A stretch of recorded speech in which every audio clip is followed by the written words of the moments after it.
I was born and raised in Chicago to traditional Tiger parents. My mom came from a lineage of pageant queens. You have, on the one hand, this idea of perfection and beauty, and then on the other side, you have legacy, pride, and success for this strict upbringing that I had.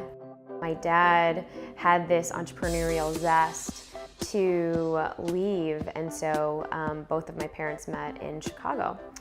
And so early on, I knew I had this entrepreneurial flair, having grown up with that.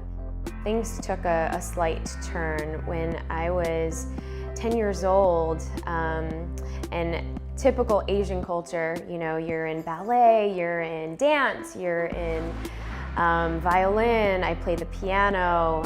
So my brothers and I, when we would get together with our families, it would be consistently a performance. When we master our emotions, what we can actually do to our society as a whole, but more importantly, in our own specific world and how we could actually have an impact on our own world as a result.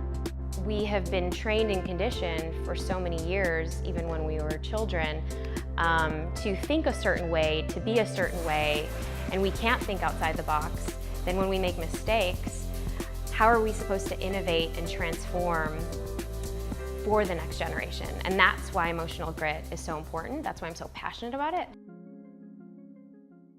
There was a point in time where I was living out of my car. I was essentially homeless. I was so afraid, and I was living by fear of what society would look like, fear of what that I would be leaving my marriage, fear that I was living in an abusive marriage. You hit complete rock bottom, but sometimes our biggest pain points in our life is our biggest blessings.